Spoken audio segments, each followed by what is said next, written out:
مو سره یو چانس دی که دا چانس به ضایع کړ بدقسمتي به وي نو تل به خوار وو او تل به همدا چیغې وایي چې موږ سره زیاتی دی نو لهذا ټولو ملګرو نه دا خواست دی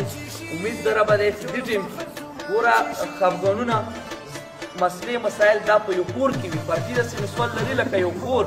او لازمي خبره ده په کور کې د وروڼو هم مسلې هم خورځي چې یو نیمه خبره باندې لګي شي دي خو دې ټایم کې موږ تاسو د علاقې مفاد مخته راوړو ذاتي مفاد به نه راوړو کېدای شي ډېر خلک داسې وي چې دلته ما سره نه لګي د ما سره نه لګېږي خو نه هغه شی به مونږ نه کوو که موږ د علاقې مفاد څخه شو دا یوه موقع د پټیایي والا سره د موږ د سنټر او لور او ټولو مرا سره خدای ور کړی دی خو دا یوه خبره ذهن کې پوه که دا موقع مو بیا ضایع کړه نو د ما خو خیال نه دی پټیایي ته به داسې موقع بیا کوي ځکه چې د ملک صاحب په شان د شخصیت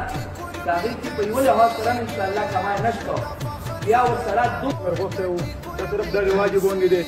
چې زموږ په تنګ باندې کومه ایجنډا لګېدلې دی یو عمران خان دی موږ عمران خان له کور کوو پي ټي آی له کور کوو پي ټي آی له ځکه کور کوو چې اقتدار دی تاسې وخت شو پاکستان کې پوره کارونه وشول چې وکړو خان صاحب یې کوي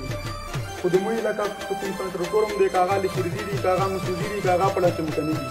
هم صرف په یو کې یوې واجب باندې پاتې یو چې موږ یو بل تعصب کوو کینه کوو تېره مطلب تړلي کې ارشد صدر دی زه ویلې پاتې کوم وقت روشي کنه خوري وکړه محنت وکړه پلټي دپاره قرباني وکړه ته به هم دا شی روشي کنه کیدای شي ارشد ایمني شي ته به دغې علاقې صدر شي تعصب به چوتره نه کوو موږ پلټي ورکړ ځو پلټي له کور کوو پلټي کې عمران خان له کور کوو دا مونږ نه وي چې دا ټکټ خان صاحب ته میلاو دي موږ دي که دا ټکټ د پي ټي آی شو ته میلاو موږ دغه حمایت کولو که هغه قدر ته میلاوه که هغه بابا ته میلاوه چې شو